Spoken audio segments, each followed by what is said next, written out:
쪽발타도 투쟁만세 인드라입니다. 오늘은 로스차일드 음모론에 대해서 말씀드리도록 하겠습니다. 로스차일드 음모론은 유명하죠. 근데 이제 인드라 입장에서는 국제유태 자본론 관점에서 로스차일드 음모론을 비판적 고찰을 하도록 하겠습니다. 10가지 쟁점으로 나눠봤습니다. 10가지 쟁점으로 나눠서 로스차일드 음모론을 비판적으로 해체하고 이를 다시 재구성하는 방식을 취하도록 하겠습니다. 아울러 인드라가 다른 인터넷 글들을 이렇게 그런 것들을 보니까 좀 만담식도 있고 뭐랄까 좀 그런 식도 좀 있더라고요. 그래서 인드라 생각은 그렇게 만담식으로 가면 좀 안 그래도 음모론이라는 그 무게감이 좀 약한데 또 만담까지 가면 그냥 우스개 얘기가 될 것 같아서 필요하다면 이제 좀 약간 이렇게 좀 감정적으로 약간 재미나게 얘기는 할 수 있겠지만 좀 진중하게 가는 방향 톤을 유지하도록 하겠습니다. 첫 번째 이슈, 로스차일드는 여전히 세계 최고인가? 국유원 황제인가? 여기에 대한 인드라 답변은 아니다. 현재 세계 최고의 가문은 록펠러 가문이다. 그리고 로스차일드 가문은 빅토 로스차일드가 데이비드 록펠러와 1980년대 영국 광산 노조 투쟁이라는 아마겟돈 투쟁을 통해서 마지막까지 저항했으나 결국은 패퇴하고 말았다. 그 이후로 로스차일드 가문은 급격히 그 세를 잃어가지고 오늘날 상당히 그 세가 약화되었다. 이렇게 정리될 수가 있겠습니다. 그래서 그러한 증거가 무엇이냐? 첫 번째는 현재 프랑스,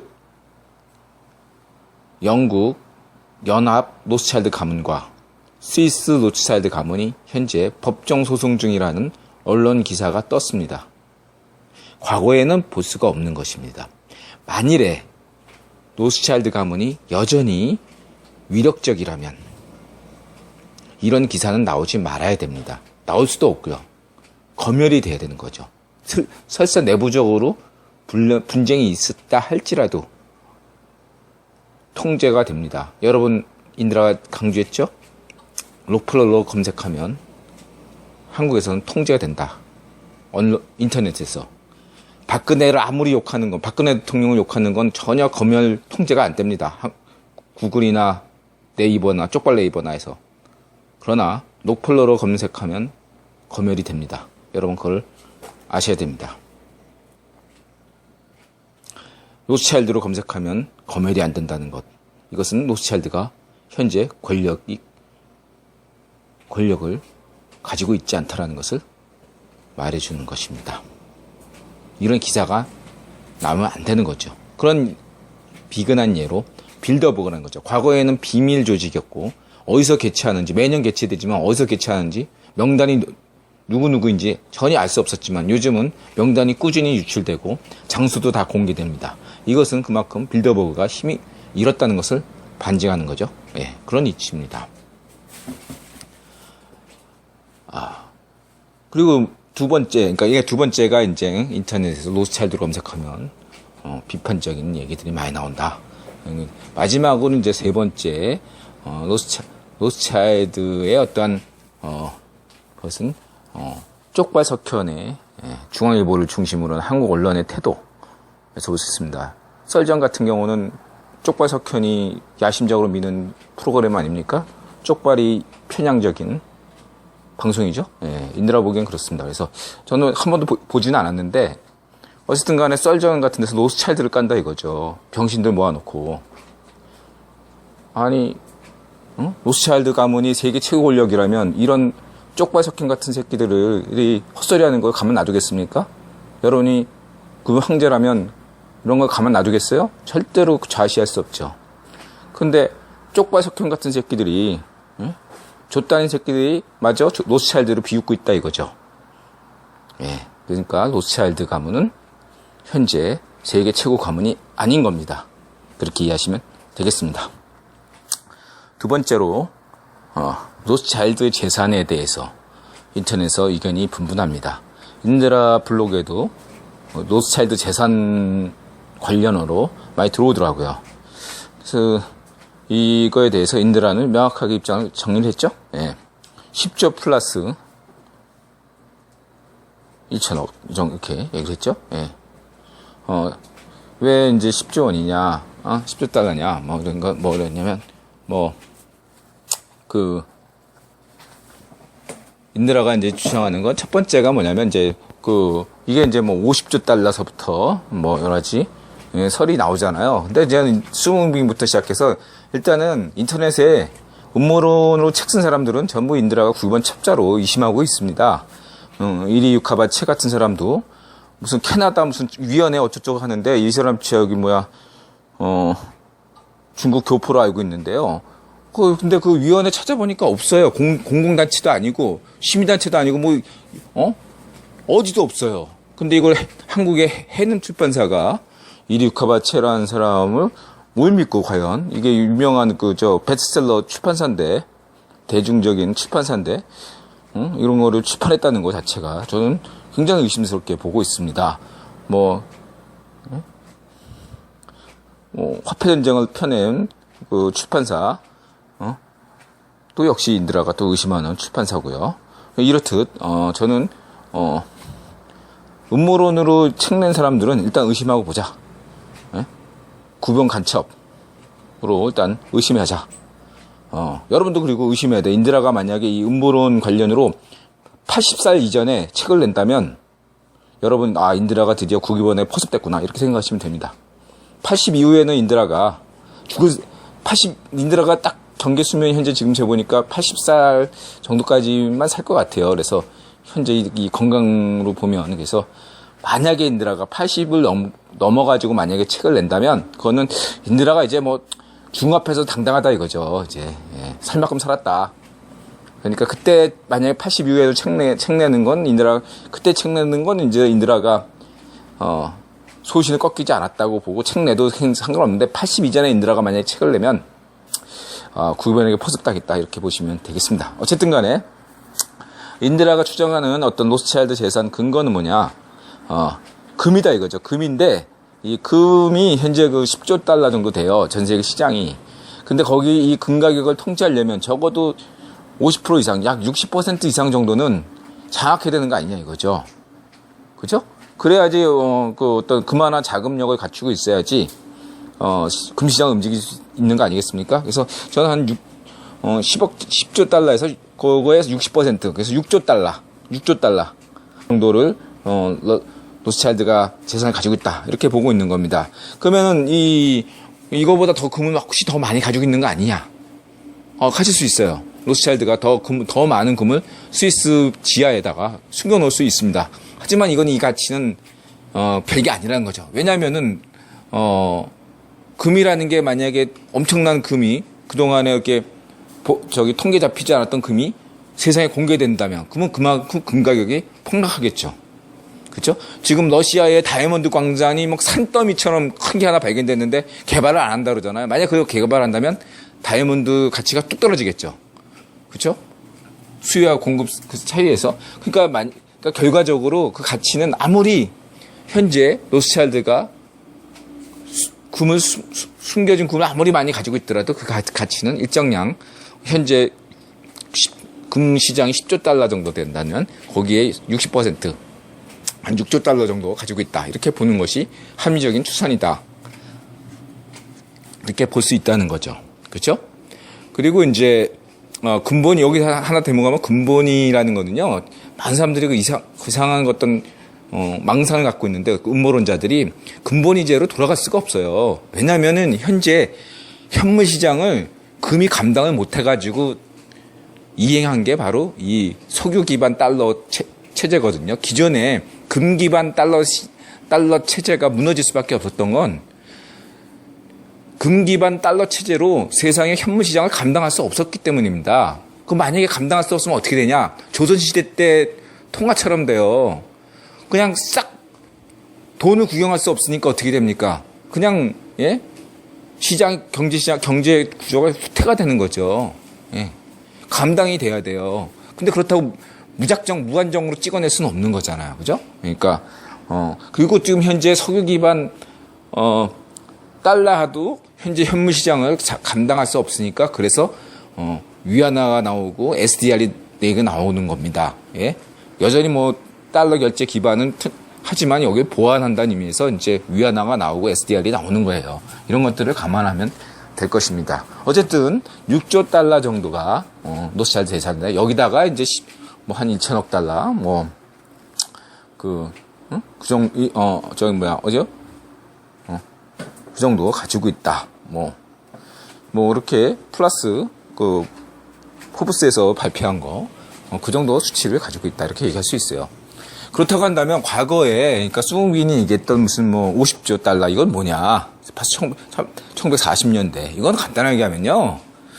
그냥 오늘날 록펠러 재산 추산하는 거 똑같아요. 그러니까 세계 록펠러 가문은 말이죠. 예? 자기 돈도 자기 돈이지만 남의 돈도 내 돈이에요. 구명 황제 가문 가문이니까. 예? 이 돈이라는 거는요 중요한 게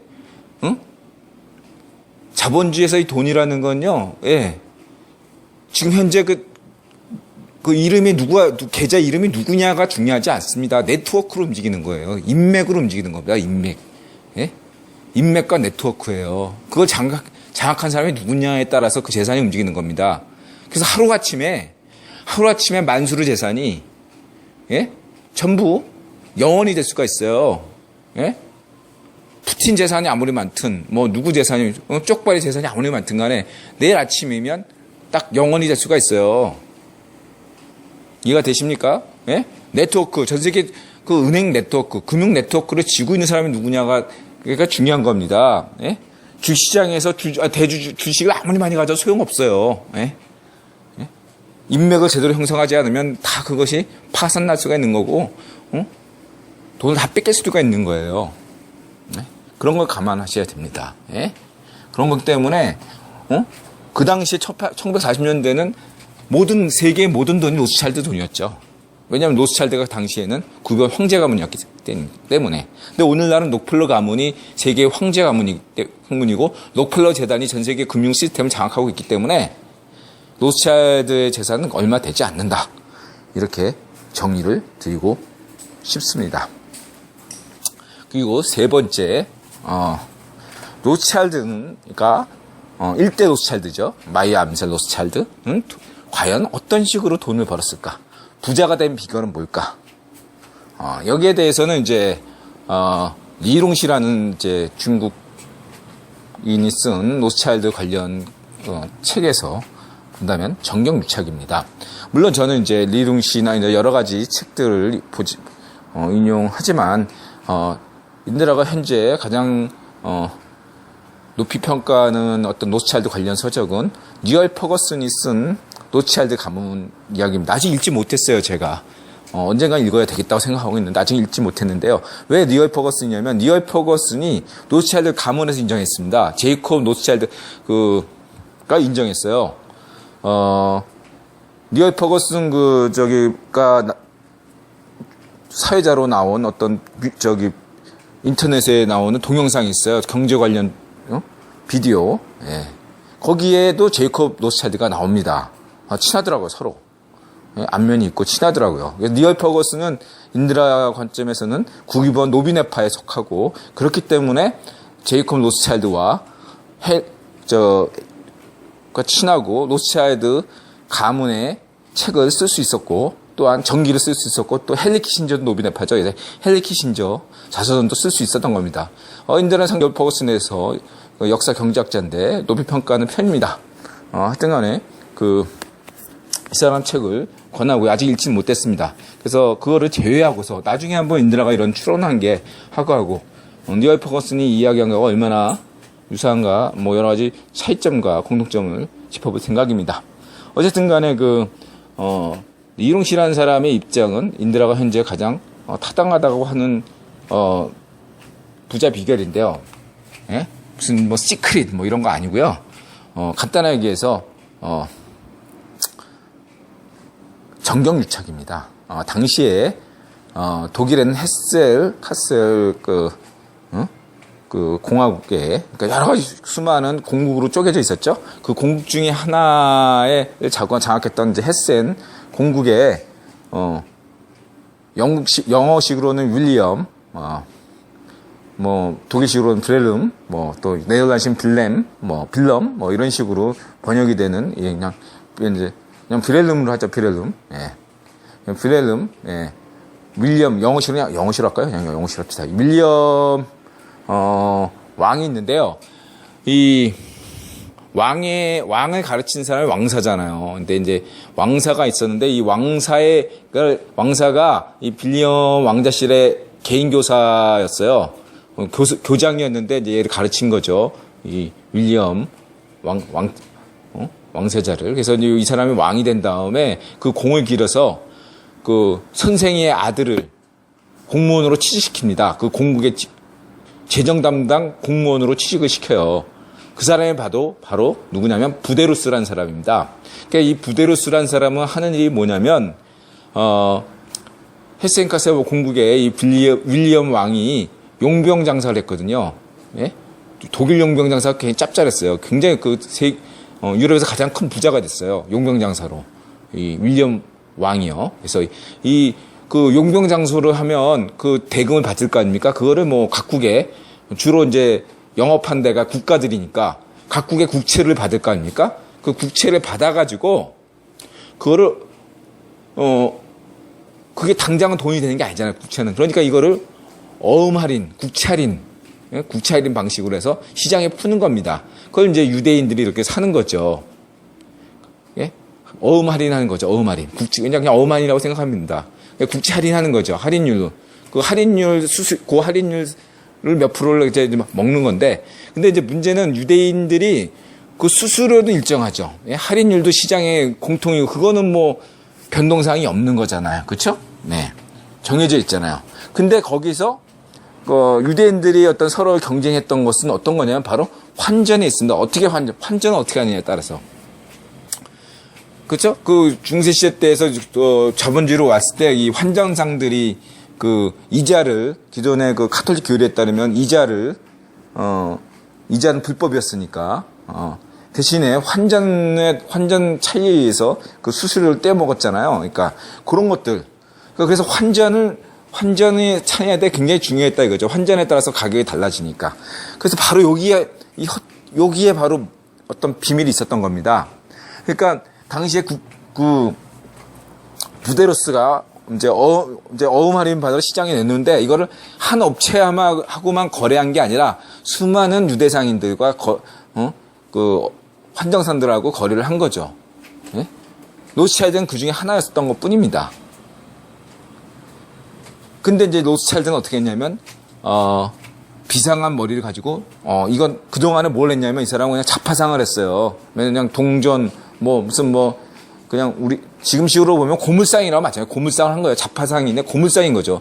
고물상 하다가 이제 좀 더 크게 좀 먹고 살아야겠다 해가지고 이걸 딱 보는 순간에 고물상을 자기 동생한테 맡기고 그냥 오로지 이 부데루스에게 매달린 겁니다. 근데 어떻게 매달렸냐? 그 집의 모든 어떤 하인들을 다 매수하는 식으로 한 거죠. 물론 친근하고 근데 이것만으로는 부족한 거죠. 그래서 이 매수해가지고 무엇을 알아냈냐면 부데루스의 어떤 고민을 알아낸 거죠. 그게 뭐냐면 부데루스는 아버지는 교장이니까 교직계에 있으니까 나름대로 청렴한 편 아니겠습니까? 근데 자신도 이제 그래서 공무원이니까 청렴해야 되고 그러다 보니까 돈이 궁했다는 얘기죠. 돈이 없다는 얘기죠. 뭔가 좀 누가 챙겨주길 바랬던 겁니다. 자기는 돈 다루는 게 엄청난 돈을 다루고 있는데 실제 자기 떨어지는 게 없었던 겁니다. 그걸 누가 좀 이렇게 알아서 챙겨줬으면 좋겠는데 이거를 아주 걸리지 않게 세련되게 양심적으로 떼먹는 좀 표현 좀 이상하죠. 양심적으로 떼먹는 예? 윈윈하는 예? 먹어도 뒤탈이 안 나게 잘할 수 있는 사람을 물색했다는 겁니다. 예? 세상에는 뇌물 거래가 없을 수가 없죠. 세상엔 되게 많습니다. 예? 근데 그것이 세상엔 두 가지 뇌물이 있어요. 하나는 영원히 걸리지 않는 뇌물 거래가 있고, 하나는 걸리는 뇌물이 있는 거죠. 대가성 없는 뇌물이 있어요. 대가성이 있는 뇌물이 있고요. 대가성이 있는 뇌물은 중소기업 이하, 예?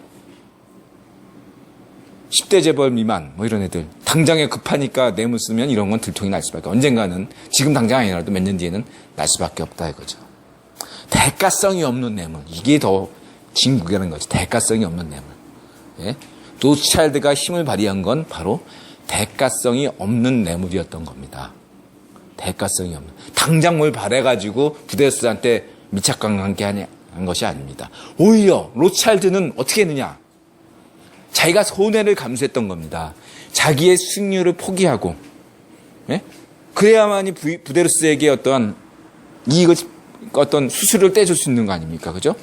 예. 어느 정도. 다른 유대인들은 눈앞에 보이는 것들이 수익률을 노렸다면, 이 로스차일드는, 부데르스에게 자신의 이익까지도 길게 보고, 포기하고, 부데르스에게 다 줬단 얘기죠. 그리고 부데르스에게 공부를 한 거죠. 물론, 보통 다른 데서는 로스차일드가 오펜하이머에서 공부했다, 견습사원으로 했다 그러는데, 그게 그런 거죠. 그러니까 뭐냐면, 여간으로 얘기할까요? 예.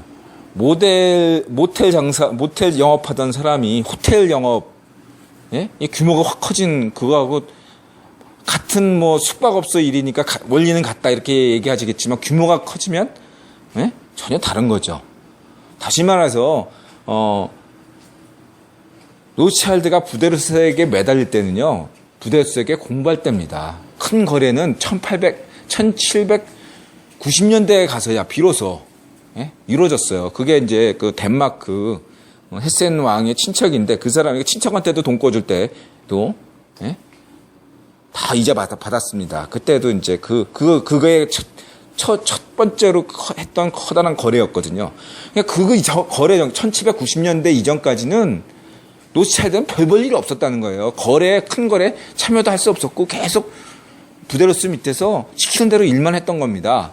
그동안 십수년 동안 쭉 부데르스는 로스차일드를 지켜본 거죠. 제가 꾸준하게 뒤탈 안 나고, 욕심 안 내고, 자기 뜻대로 오나. 근데 로스차일드가 꾸준히 자기, 잔머리 안 굴리고 쫓아온 거죠. 부데르스가. 그러니까 부데르스가 수십 년간 지켜보다가 하나씩 일을 맡긴 겁니다. 예? 이 부데르스라는 사람이 그 국채를 가지고서, 영국 주식시장에도 투자하고 막 그랬거든요. 예? 그런 것들을 하나하나 가르쳐 준 겁니다. 노하우를. 부데르스가. 그냥 해준 게 아니에요. 근데 이제, 예? 이런 비밀이 있는데, 이제 이거를 가지고서, 로스차일드가, 예? 그 시기가 비슷하다는 이유만으로, 일루미나티하고 관련을 짓더라고요. 병신 노름이죠. 이것이 이제 네 번째 인드라가 이제 얘기할 수 있는 건데요. 일루미나티하고는 한마디로 해서 관련이 없다. 인드라는 단언을 하겠습니다. 근데 이제 인드라가 이런 얘기를 했을 때 초창기에는 음모론은 이제 책을 이렇게 보면 어떤 거냐면 1810년대 20년대 로스차일드 대리인이 아담 바이샤프트를 방문했다. 이런 식으로 애매모호하게 쓴 것들이 있더라고요. 근데 인드라가 뭐라고 했습니까? 일루미나티 아담 바이샤프트는 일루미나티 음모론에서 프랑스 혁명 때까지만 중반부에까지만 해도 되게 힘이 났었는데 그 이후로 절필했다고 그랬죠. 예? 그 이후로 힘을 잃었다고 그랬습니다. 다시 말하면 1800년대에 이르러서는 아담 바이샤프트는 의미가 없는 사람이에요. 그런 사람 만나서 뭐 할 겁니까? 그렇죠? 의미도 없는 거죠. 근데 인드라가 이렇게 주장하니까 최근의 음모론은 조금 미묘하게 달라져가지고 아예 초창기부터 아담 바이샤프트가 조직할 때 그때부터 이미 로스차일드가 뭐 바이샤프트를 후원했다 이런 식으로 나오더라고요. 아담 바이샤프트는 알고 보면 유대인이고, 예? 뭐 이런 식으로 주장하고요. 다 구라란 거죠. 이 사람은 이쪽 프랑크푸르트 독일 서부에 살았던 사람이고, 이쪽 바이에른 이쪽이고, 저기 이쪽, 예? 아담 바이샤프트는 이쪽이, 예? 사는 영역이 달랐어요. 예? 예? 이 사람은, 뭐 말하자면 이런 거죠. 그러니까, 로츠차일드는 서울에 살았다면, 아담 바이샤프트는 이 부산에 살았어요. 지금보다 그 거리감이 더 있는 시기인데, 이렇게, 예? 영역이 달랐다 이렇게 말씀드리고 싶고요. 그리고 1780년대 전에는요 유대인들이 굉장히 그 어떤 독일에서도 상당히 그 활동에 지장을 많이 받아가지고요 이런 대외적인 활동을 잘 못했어요. 할 수도 없었고 후원도 함부로 할 수 없었고요. 여러 가지로 돈도 없었고 아니 돈이 있었죠. 예. 어쨌든 간에 그렇기 때문에 한마디로 로스차일드와 일루미나티를 1대 로스차일드 그러니까 나중에 이제 뭐 관련이 있을 수도 있죠. 그런 것도 인드라가 얘기했죠. 인드라 음모론 때문에 오히려 이제 로스차일드가 여러 가지 자기 이익을 위해서 이런 음모론을 적극적으로 이용할 가능성도 여러 가지 인드라가 막스 같은 사람을 통해서 얘기한 바 있습니다. 하지만은 1대 암셀 로스차일드는 한마디로 얘기해서 일루미나티에 관심도 없고 아담 바이샤프트에 관심이 없었다. 거기에 신경 쓸 여력이 없었다. 왜냐하면 부데르스 하나 잡는데도 온 정신을 쏟았기 때문에 부데르스 신임을 얻는 것이야말로 자기 인생이다 이렇게 생각했던 사람이고 결국은 부데르스 신임을 얻었고 더 이어서 나폴레옹 전쟁 때 재산을 확 지키는 바람에 목숨을 걸고 지키는 바람에 윌리엄 왕의 신임까지 얻어가지고 마침내 당시에 세계 최대의 부자의 재산 관리인이 된 거죠. 그래서 거기서부터 신임을 얻기 시작한 겁니다. 그리고 이제 그 아들을 5 아들 중에 이제 예를 들면 그 네이선을 영국에 파견하죠. 그리고 영국에서 그 사업 자금이 필요할 거 아닙니까? 이때 그 사업 자금을 어떻게 얻었냐? 뭐냐면은 그 당시 부데로스가 전적으로 왕이 신임하니까 부데로스하고 로스차일드가 알아서 해라. 그러니까 이건 쓰지 않는 돈이 엄청나게 많으니까 이거를 가지고 자금을 운영하는데 왕한테 일일이 허락을 받지 않았던 거죠. 그래서 왕 몰래 3% 이자율로 네이선이 돈을 쓴 겁니다. 3% 이자율로. 엄청나게 절이죠. 3%면. 절이죠. 예. 그거 아세요? 그러니까 프랑스 혁명 때 뭐 보통 프랑스 왕이 낭비벽이 심해가지고 프랑스 왕정이 무너졌다 이렇게 얘기하는데 인드라 보기엔 그렇지 않습니다. 그거보다 더 중요한 건 뭐냐면 당시에 똑같이 금융가에게 돈을 빌려도 프랑스의 이자율, 프랑스가 국채를 발행하면 영국보다 2배, 3배, 4배를 지불해야 됐어요. 만약에 영국 왕이 국채를 지불해서 하면 이자율이 뭐 한 5%다. 그러면 프랑스는 10%, 20%를 내야 됐겠어요. 과거에 필리페 2세, 유대인 추방한 사람이죠. 추방하고 왔던가 유대인 어떤 반유대인 정책 같은 거, 카톨릭 우위 정책했던 필리페 2세. 이 당시에는 어떠냐면 국채 이자율이 40%였어요. 40%. 돈 빌리려면 40% 이자를 줘야 됐었다고요. 엄청난, 그죠? 이런 차이가, 그래서 결국은 필리페 2세가 파산했죠. 아메리카에서 돈이 많이 들어옴에도 불구하고, 이런 거 굉장히 중요하다는 거죠. 어쨌든 3%를 빌려가지고 성공했다. 이런 것들을, 생각하셔야 될 것 같습니다.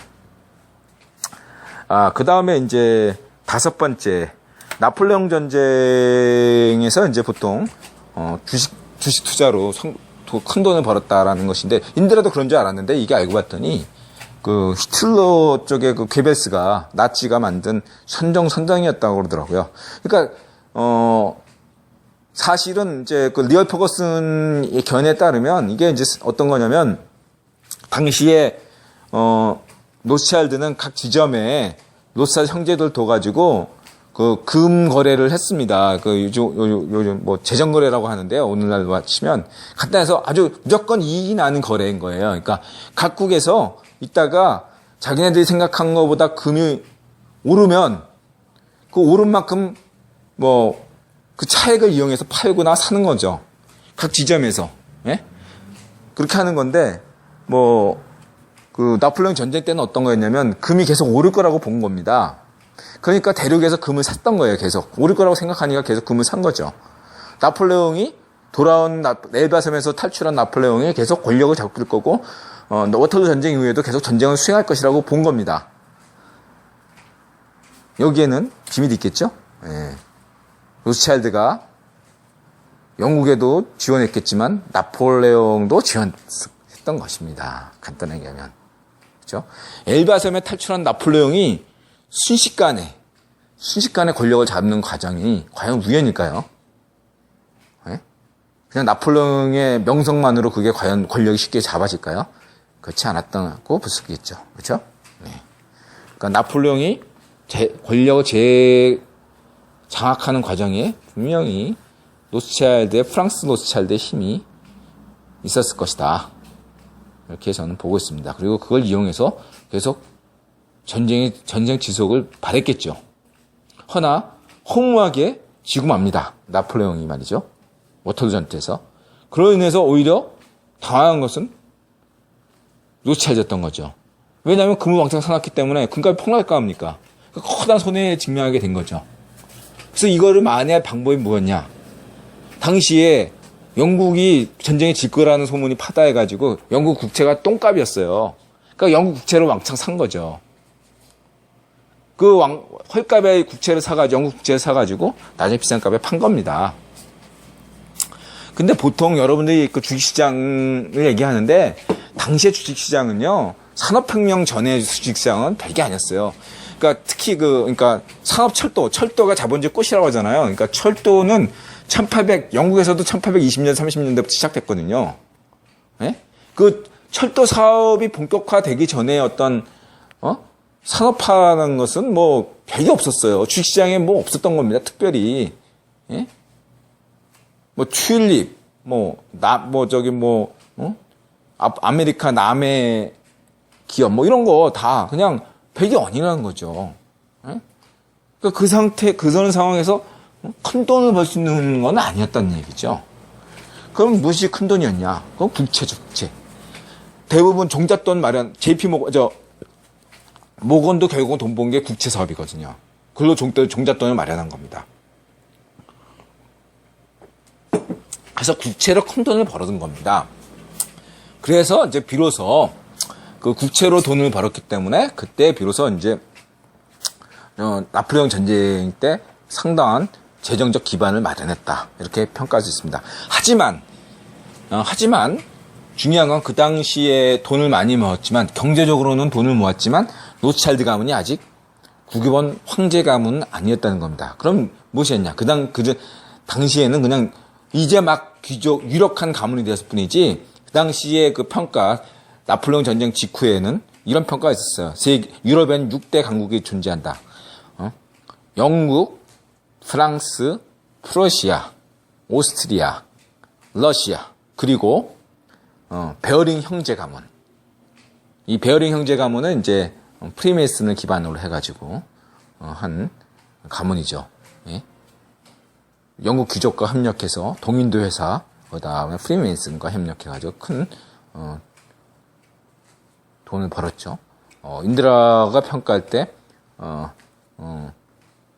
로스차일드 가문 이전에는 베어링 가문이 상당히 큰 힘을 발휘했다. 이렇게 보고 있습니다. 그래서 베어링 가문이 6대 강국 속에 당당히 들었고 로스차일드 가문은 끼지 못했습니다. 아직은 돈만 많은 부자였을 뿐입니다. 로스차일드는. 네, 그리고 여섯 번째 동인도 회사와 로스차일드. 동인도 회사는 아까 말씀드렸듯이 베어링 가문, 그다음에 영국 귀족, 영국 여왕, 프리메이슨 이런 사람들, 특히 이제 영국 귀족들이 중심인 이사진으로 형성되는 것입니다. 로스차일드 가문은 여기에 낄 수가 없었어요. 바로 그렇기 때문에 이 로스차일드는 동인도 회사의 영향력을 축소시키려 노력했습니다. 왜냐하면 돈 된다는 걸 알았기 때문에. 동인도 회사를 장악하지 못한다면 자신은 영원히 지금 현재 돈이 있더라도 언젠가는 밀려날 거라는 것을 알았기 때문입니다. 그렇기 때문에 동인도 회사를 먹든 아니면 없애든 두 가지 중에 하나를 택해야 됐어요. 그랬을 때 로스차일드는 어떤 선택을 했냐면 동인도 회사를 해체시키는 쪽으로 방향을 잡은 것입니다. 그것이 바로 세포의 항쟁인 것입니다. 세포의 항쟁이 일어난 배경은 동인도 회사의 대중국 아편무역 독점을 무너뜨리기 위한 겁니다. 무너졌죠. 세포의 항쟁으로 인해서. 동인도 회사가 그다음부터 청산저체를 밟아가지고 20년 뒤에 해체됐으니까. 그 와중에 로스차일드가 지원하는 유대인 사순 일가가 대중국 아편무역을 장악했어요. 아편무역이 왜 중요하냐면 동서양의 부를 바꿨기 때문입니다. 그전까지 아무리 티 많이 팔아봐야 동서양 부가 바뀌지 않았어요. 근데 19세기 초반에 가서야, 더 정확히는 1850년에 비로소 동서양의 부가 역전됩니다. 근데 이에는 절대적인 영향력을 미친 게 아편무역입니다. 그 전까지 서양은 동양에, 특히 중국에 팔 게 아무것도 없었어요. 고작 그 전에 했던 게 은인데, 은이 계속 팔 수는 없잖아요, 은을.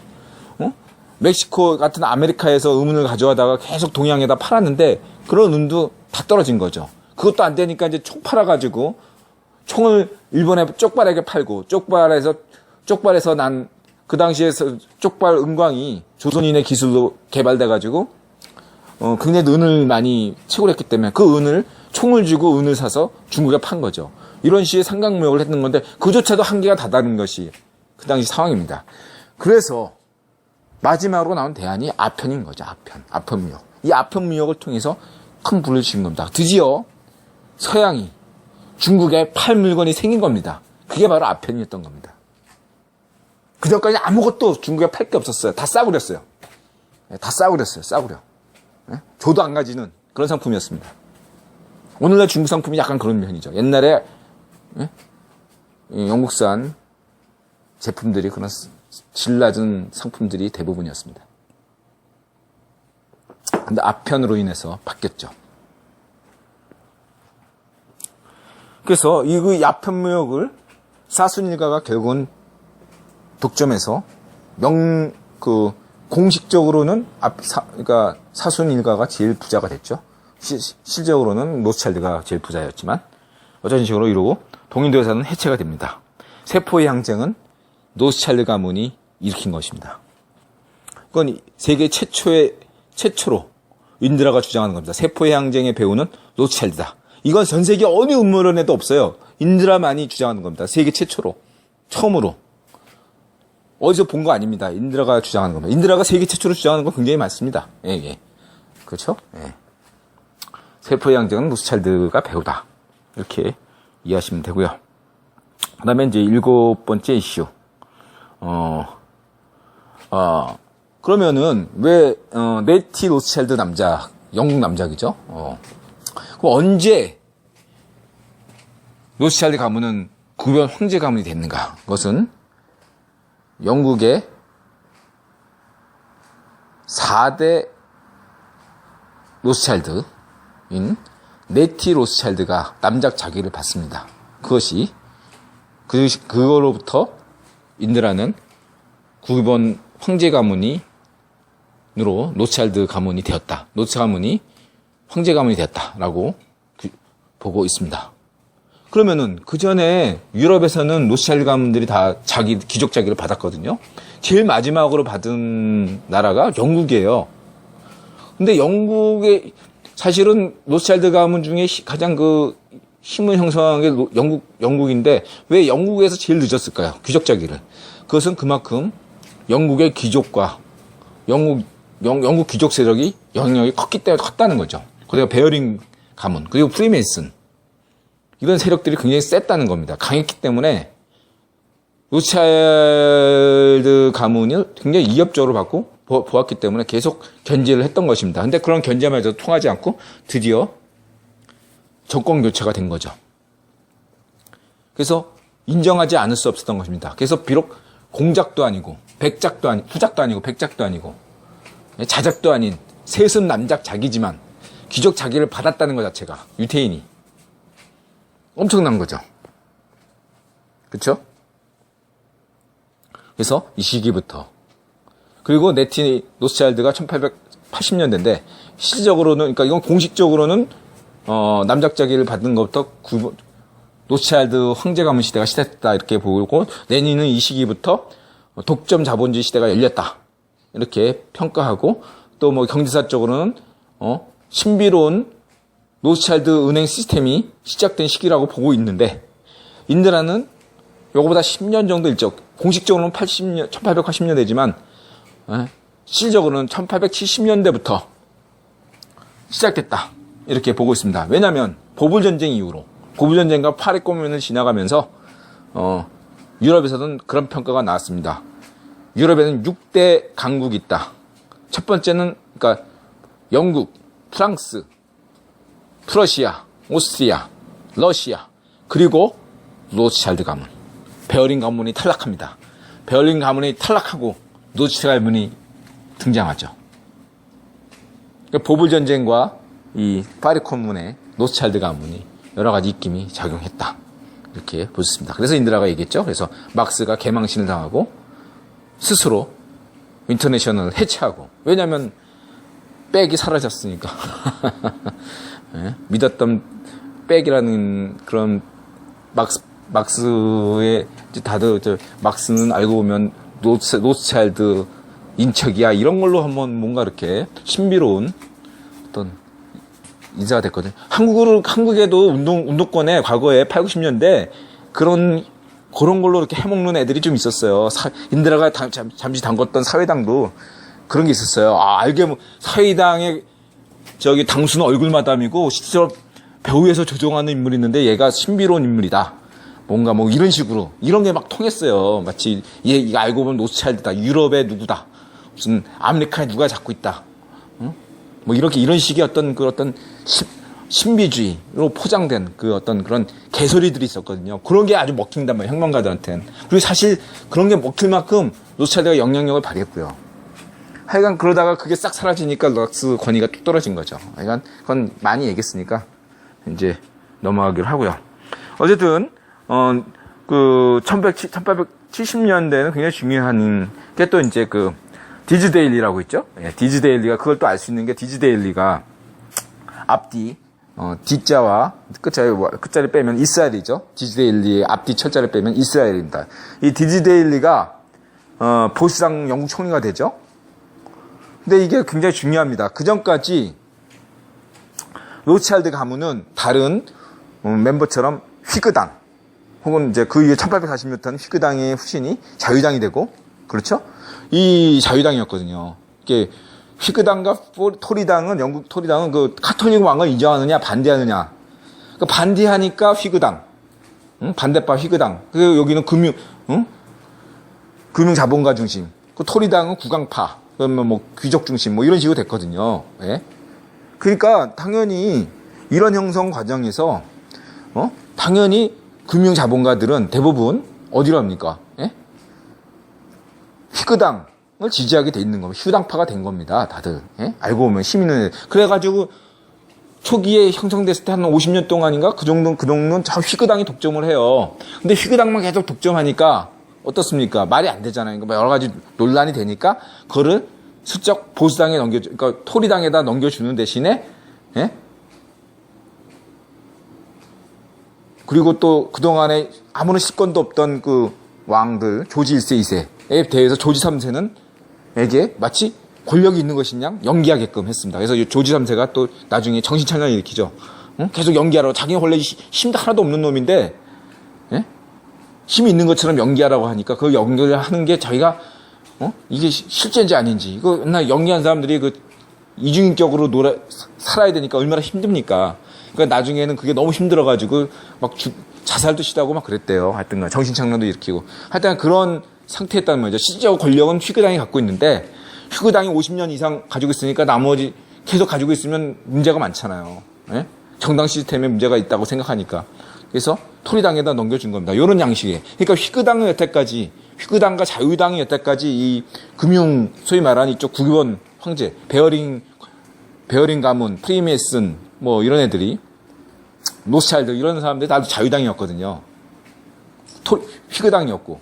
근데 여기서 실질적으로 그리고 또 노스차일드 가문에서 시의원에 출마하는데 그 자유당으로 출마했지 보수당으로 출마하지 않았어요. 근데 이게 언제 노스차일드 가문이 언제 보수당으로 손을 잡느냐? 토리당과 바로 디즈데일리 총리가 자유당 총리가 아니라 보수당 총리가 된 겁니다. 이게 바로 재미난 거죠. 이게 바로 발상의 전환인 거죠. 만약에 디즈데일리가 자유당 총리가 되었다면 오늘날 기억되는 디즈데일리 총리는 없을 것입니다. 근데 오히려 여태까지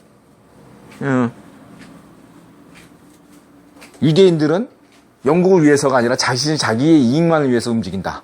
이런 비판을 들었었는데 오히려 디즈데일리 총리가 나타나가지고 유대인이 영국을 위해서 열심히 일하니까 어떻습니까? 그때부터 디즈데일리부터 영국 보수당이 시작한 겁니다. 오늘날 역사의 영국 보수당은요. 디즈데일리 총리부터 시작했다. 이렇게 볼 수 있는 것입니다. 당시에 대해서 대표적인 일이 무엇이 있었습니까? 수에즈 운하죠. 예? 디즈데일리 총리하고 로스차일드는 굉장히 친한 사이였다고 합니다. 이렇게 됐다는 거죠. 그리고 더 중요한 사실이 있어요. 네티 로스차일드, 예? 세계 최초의 영국 남작, 세습 남작 자기를 받은 네티 로스차일드가 대학교를 어디다 나왔냐면 케임브리지 대학을 나왔어요. 케임브리지 대학. 이 케임브리지 대학은 쭉 이후로 로스차일드 가문이 빅토 로스차일드까지 다 케임브리지 대학 출신이 됩니다. 다 동창이에요. 케임브리지 대학 나왔어요. 거기에 빅토리아 여왕의 황태자도 바로 케임브리지 대학 나왔어요. 그래서 같이 친해집니다. 그래가지고 이 황태자가 계속 불만을 제기합니다. 그 당시 가장 유력했던 공작 가문이 누구였냐면 베드포드 공작 가문, 존 러셀, 버트란트 러셀 아시죠? 세습백작 버트란트 러셀, 노벨 문학상 받은 사람. 그 사람이 그 베드포드 공작 가문 결국은 반개인데 어쨌든 간에 영국 최고 귀족인데, 귀족 가문인데 이 베드포드 가문에서 굉장히 불만을 표출했습니다. 왜 자신보다 로스차일드 가문을 더 끔찍하게 하고 더 친하냐? 황태자한테 계속 불만을 제기했다고 합니다. 나하고 제일 친해야지 왜 로스차일드하고 가장 친한가? 이렇게 얘기를 할 만큼, 항의를 할 만큼, 노골적인 항의를 할 만큼 로스차일드 가문이 당시에 그 보수당을 하면서 빅토리아 여왕 시대를 지나면서 굉장히 유대가 컸다. 이런 과정에서 비로소 이런 어떤 역할을 통해서 국유원 황제 가문이 됐다. 이렇게 말씀드릴 수 있을 것입니다. 그 다음에 이제 8번째가 뭐냐면 라운드 테이블, 이거에 대해서 이제 또 질문을 주신 분들이 있습니다. 300위원회하고 관련돼 가지고 여기에 대해서는 이제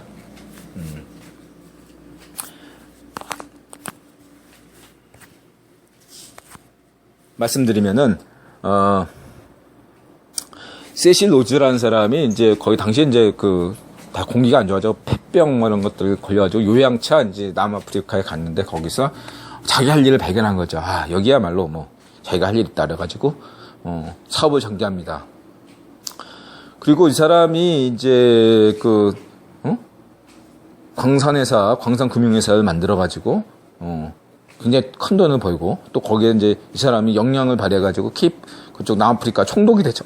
총독이 돼가지고 이제 큰 역할을 합니다. 그래서 이제 일반적으로 이제 음모론에서 라운드 테이블은 세실 로즈가 만들었다. 이렇게 얘기하고 여러 가지 나옵니다. 그랬을 때 인디라가 색다른 얘기를 좀 하도록 하겠습니다. 여기에 대해서 조금 더 여러분들이 알기 쉽게. 먼저 금과 다이아몬드 시장에서 제일 중요한 회사가 어디입니까? 드비어스사죠. 이 드비어스사를 최초에 만든 사람, 이제 한 사람이 이제 드비어스 형제로부터 인수한 사람이 이제 세실 로즈인데 이 세실 로즈가 드비어스사를 만들어 가지고 했을 때 경쟁업체들이 있었어요. 그 중에 하나가 유대인 회사죠. 그래서 유대인 회사하고 경쟁하니까 자금난에 봉착하게 됩니다. 세실로즈가. 그래서 누구하고 손잡냐? 로스차일드하고 손잡은 거죠. 로스차일드는 드비어스사의 최대 주주가 됩니다. 돈을 융자해 주는 조건으로 주식을 다 샀으니까. 최대 주주가 되죠. 그러니까 여기서부터 이런 거였어요. 그러면 협력 관계였나? 그렇지 않다는 거죠. 욕심이 있었다는 겁니다. 세실 로즈하고 로스차일드는 서로 향하는 동상이몽을 꿈꿨던 겁니다. 세실 로즈는 어떤 사람이냐면 헨리 포드 같은 사람이었는데 미국의 자동차 왕 헨리 포드. 이 사람은 어떤 전 세계를 모두 영국식으로 다 계몽해야 됐다. 영국 식민지를 만들어서 영국식으로 다 모든 나라를 다 영국 땅으로 만들어야겠다. 이런 야망이 있던 사람입니다. 근데 이런 단순히 야망을 가졌을 뿐만 아니라 이것들을 일원화시키기 위해서 공부했던 사람이 바로 러스킨이에요. 러스킨은 당대에 페비안 협회 이런 사람들로부터 막스보다 더 뛰어난 경제 이론가다 이렇게 평가를 받을 정도로 러스킨이 굉장히 유명했습니다. 그리고 이 러스킨을 추앙했던 세력들이 있던 대학이 캠브리지 대학이 아니라 옥스퍼드 대학입니다. 캠브리지 대학이 아니에요. 옥스퍼드예요. 페비안 협회, 옥스퍼드 대학, 그리고 러스킨, 그리고 세실 로즈 이렇게 연계고리가 있는 겁니다. 이거는 로스차일드와 캠브리지하고는 좀 다르죠. 나중에 빅토 로스차일드. 빅토 로스차일드 부분은 로스차일드 음모론에서 빼겠습니다. 단독적으로 따로 빅토 로스차일드 음모론을 따로 만들어야 되기 때문에 뺍니다. 그래서 이런 관계였기 때문에 사실은 대립 갈등의 관계정이었는데 로스차일드의 치밀한 접근에 의해서 결국은 두 손 두 발 들죠. 세실 로즈가. 그러면서 전 재산을 맨 처음에는 자기의 전 재산을 로스차일드에게 줍니다. 그걸로 해서 압박을 가한 거죠. 로스차일드에게 어차피 먹힐 거 머리를 잘 굴린 거죠. 세실 로즈가. 어차피 가만히 있어도 그냥 어차피 로스차일드에 먹힐 거 이왕이면 아예 공개적으로 로스차일드에게 빼도 박도 못하게 다 줍니다. 자기 전 재산을. 로스차일드에게 딱 주면서 뭐라고 얘기했냐면 자신은 꿈이 있다. 사적인 꿈은 하나도 없다. 영국을 위해서 써달라. 그래서 뭐라고 하냐면 일루미나티 같은 비밀 조직. 오늘날 이제 보통 신질서, 뉴월드 오더, 신질서 이렇게 이런 새 세상을 만들기 위한 비밀 조직을 만드는데 앞장서달라 하고 로스차일드에게 제안을 합니다. 자기 전 재산을 다 로스차일드에게 주고. 그래서 만들어진 것이 1891년대 라운드 테이블입니다. 근데 여러분이 오해하시면 마십게 라운드 테이블은 별 영향력이 없었어요. 세실 로즈가 만들었다고 해도 여기에는 서로 간 이해관계가 너무 달랐기 때문에 생각해보세요. 로스차일드가 가는 길이 있고 세실 로즈가 가는 길이 있어요. 달라요. 세실 로즈가 로스차일드에게 부탁한 게 뭔지 아십니까? 과거에 동인도 회사 같은 회사를 만들어달라. 그런 조직을 만들어달라는 거죠. 동인도 회사 같은 영광을 다시 재현했으면 좋겠다. 이걸 기반으로 해가지고, 동인도 회사를 기반으로 해가지고, 조직을 꾸려달라. 그러니까, 과거에는 아편이었다면, 당시에는 이제는 금과 다이아몬드 시대다 이거죠. 그러니까, 금과 다이아몬드를 기반으로 해가지고, 동인도 회사 같은 것도 꾸려갔으면 좋겠다. 이렇게 한 건데, 이게 여기서부터 잘린 거죠. 거기에는 영국 귀족의 생각, 세실 로즈의 생각, 그 다음에 로스차일드 생각이 다 달랐던 겁니다. 그 라운드 테이블이 작동할 수 있겠습니까? 제대로 작동할 수가 없죠. 그래서 그 결과 탄생한 것이 바로 300인 위원회인 겁니다. 그 300인 위원회 라운드 테이블은 원탁회의죠, 원탁회의. 이 원탁회의라는 건 결국은 그냥, 소수만이 참가한 건데, 그거를, 로스차일드가 은행가들이 참가했다, 이렇게 하는데, 그걸 누가 인정하겠어요? 권한을 인정할 수 없으니까 여기에 최상위 그룹의 정치, 외교, 당시 외교가 굉장히 중요했기 때문에 거기에 이게 나온 겁니다. 그래서 300위원회가 들어간 겁니다. 등장한 겁니다. 1897년에 시오니스트쯤 하고 즈음에서 나온 거 등장한 거죠. 그래서 300위원회가 제일 정확해요. 라운드 테이블이 정확한 것보다 300위원회가 정확합니다. 내가 인드라가 이렇게 분석해 봤을 때 300위원회가 1897년에 탄생했고 이 라운드 테이블 부분은 없었겠죠. 그러니까 이 300위원회는 어떻습니까? 핵심은 영국 귀족이 결국은 핵심이 된 거죠. 동인도 회사 쪽으로 인맥은 300위원회 보면 델라노라는 사람이 나와요. 델라노는 프랑스계 그 귀족인데 이 루즈벨트의 어머니 계열이에요. 근데 이 아편무역에 관여한 유명한 아편 재벌입니다. 아편 재벌 귀족이에요. 예. 그럼 델라노 같은 사람이 300여인에 있었어요. 그런 가문이 영국 귀족 가문들 많이 있었습니다. 이 사람들은 이제 과거에 동인도 회사에 투자한 이사진이라는 거죠. 이게 한 세력이고요. 두 번째 세력이 이제 무슨 오손 웰즈 뭐 이렇게 SF 소설 작가 있죠? 이런 사람들. 이런 사람들이 300위원회라는 거죠. 네? 이 사람들은 바로 이쪽에 이제 페비언 협회, 지식인 그룹이라는 거죠. 러스킨, 페비언 협회, 그 다음에 옥스퍼드 아이들. 나중에 이제 이 사람들은 밀러 그룹이라고 나오는데, 세실 로즈가 죽고, 그 다음에 드비어스사를 경영한 사람이 밀러거든요. 근데 이 밀러가, 밀러의 사람들, 밀러 사람들을 옥스퍼드 유치원, 그 밀러의 아이디를 뭐라가지고 옥스퍼드 출신들을 많이 써먹었거든요. 예. 이 사람들이 바로 옥스퍼드, 러스킨, 페이비언 협회에 연결되는 그 지식인층이에요. 예. 이 사람들이 이제 형성돼가지고 한 겁니다. 또 하나는 이제 로스차일드죠. 그러니까 세 가지 파트가 300위원회 된 겁니다. 그래서 이제 세실 로즈의 어떤 그러한 것들을 하는 건 로즈위원회라고 해서 이제 로즈 그룹을 해서 로즈 장학생들을 모으고 이것을 영경 정경대학 그런 데서 이제 고르는 거죠. 런던 정경대는 굉장히 여러분이 아셔야 돼요. 그냥 스파이 학교라고 보시면 됩니다. 스파이 학교.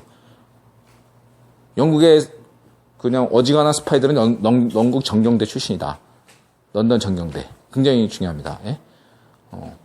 무슨 좌파인데 세계적인 국제적인 좌파인데 런던 정경대 출신이다. 그러면 의심해야 됩니다. 그 사람. 혹시 그 인드라 이 방송을 듣는 사람 중에 누구냐?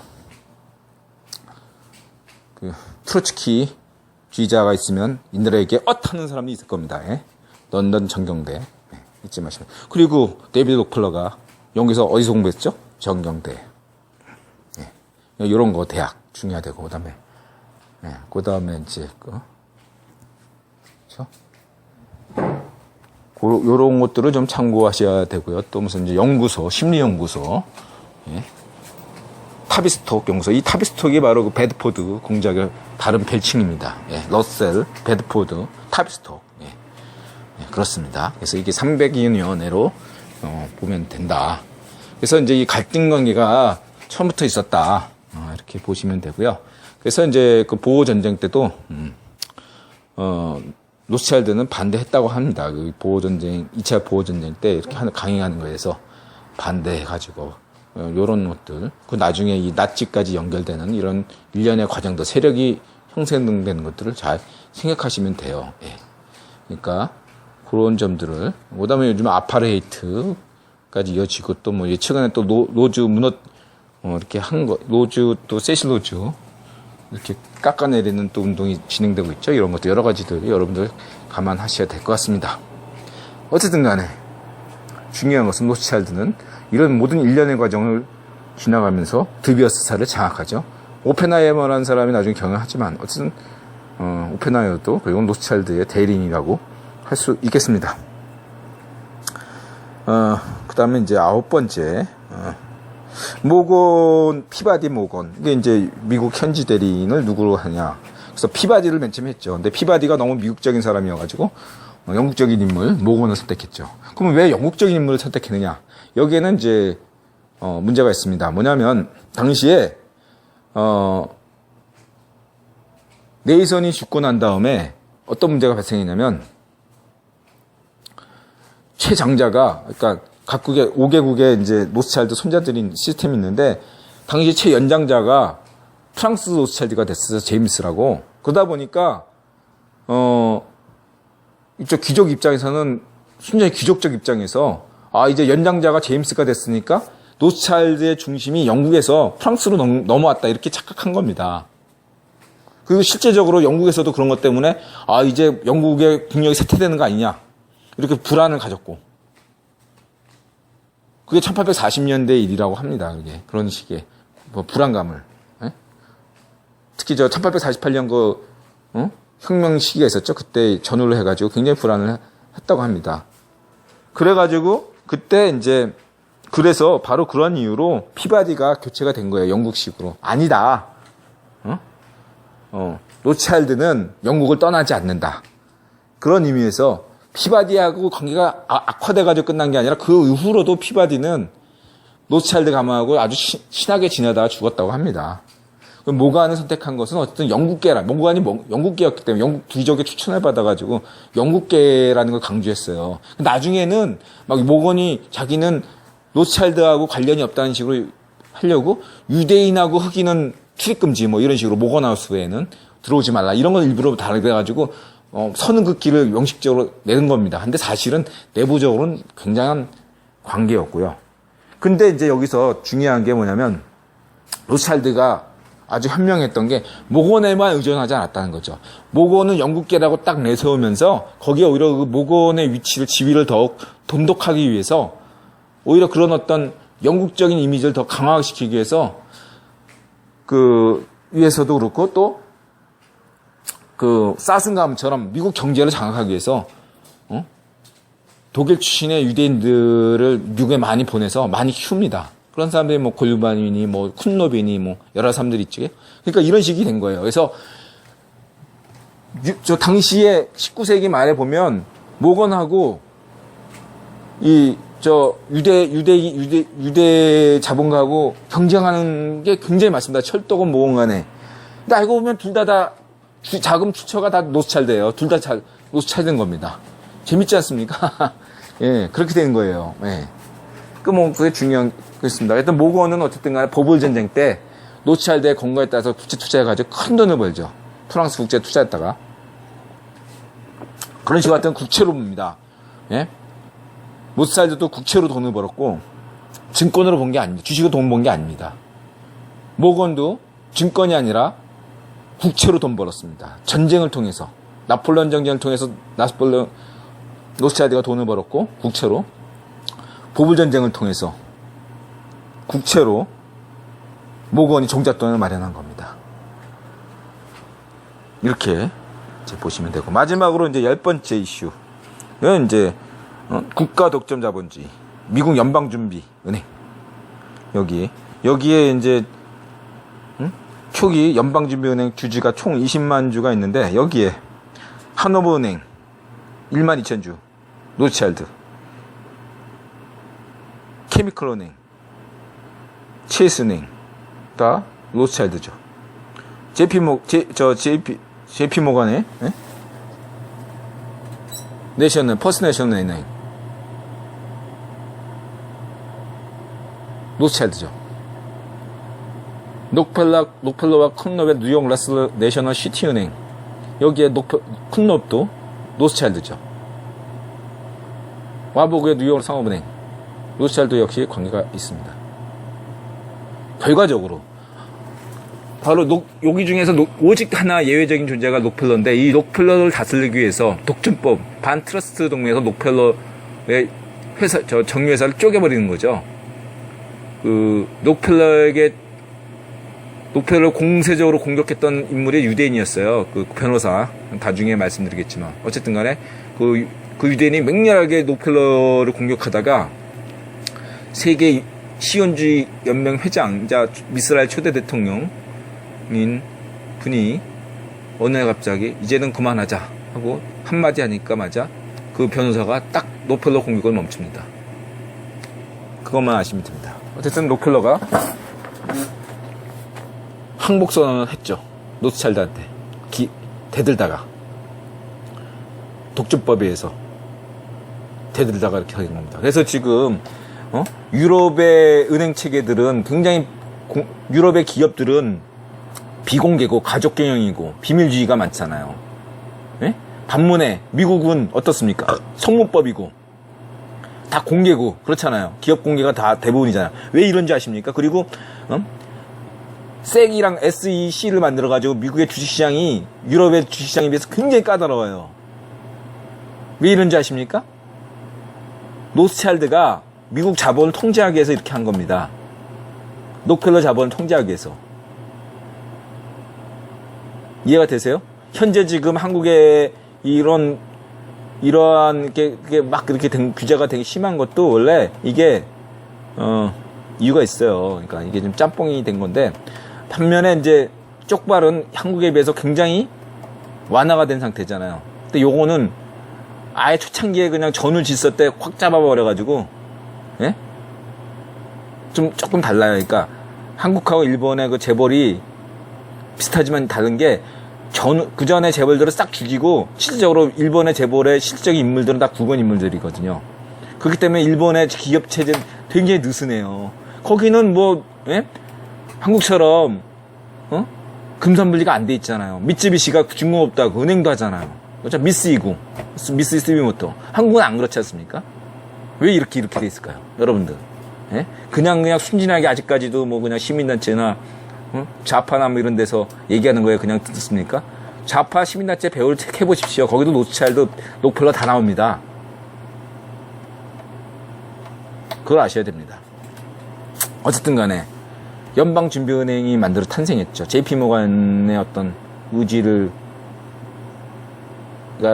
실현된 거죠. 그 배후에는 역시 로스차일드 가문이 있었던 것이고. 그래서 국가 독점 자본주의가 탄생했다. 이렇게 말씀드릴 수 있는 것입니다. 미국 연방준비은행의 탄생은 독점 자본주의 시대에서 국가 독점 자본주의 시대로 접어든 역사적인 사건이다. 이렇게 보시면 돼요. 그리고 이제 인드라는 그런 끝으로 이제 하고 싶은 말이, 공항을 이제 보통 최초의 공항은 1825년으로 들고 세계 공항을 1857년으로 두는데, 저는 인정할 수가 없다. 1857년이 세계 최초의 공항이다라는 걸 인정할 수가 없다. 지금 1857년의 공항은 그냥 저는 그냥 그 막스의 그 어떤 경제사적인 그것 때문에 그런 걸 높이 평가하는지 몰라도 저는 별로 인정할 수가 없고, 제가 생각하기에는 세계적인 공항은 1873년 공항이 세계 최초의 세계공항이다. 저는 이제 그렇게 보는 쪽으로 이제 가고 있습니다. 어쨌든 건 나중에 좀 더 연구를 해가지고 말씀드릴 거고요. 어쨌든 10가지 이슈에 대해서 말씀드렸습니다. 지금까지 이렇게 로스차일드 음모론과 관련해서 인드라가 비판적으로 조명하고 해체해서 재구성을 했습니다. 인드라가 국제유태자본론, 기존의 음모론은 대부분 국유본이 만들어낸 것이기 때문에 100% 믿어서는 안 된다. 단 어느 정도 그 음모론이 그럴듯해야 되기 때문에 78% 정도는 진실을 내포할 것이다. 그래서 인드라의 국제유태자본론은 기존의 음모론을 78% 정도 하고 78%의 진실과 22%의 거짓말을 분리해내서 진실들을 다시 재구성하는 것이 인드라 국제유태자본론의 목표인 것입니다. 그래서 10가지 쟁점을 말씀드렸습니다. 그래서 인드라가 오늘 오늘이 역사적인 날이라고 볼 수 있습니다. 오늘 이후로 이제 로스차일드 음모론이 세계적으로 변할 것이다. 이렇게 저는 장담 드릴 수 있습니다. 오늘자로 인해서 한국서부터 인터넷에서 로스차일드 음모론이 크게 변모할 것이라고 저는 확신합니다. 맞습니다, 여러분. 쪽발 타도 투쟁 만세. 마음을 열고 자세를 낮추고 세상에 감사한다. 마자세.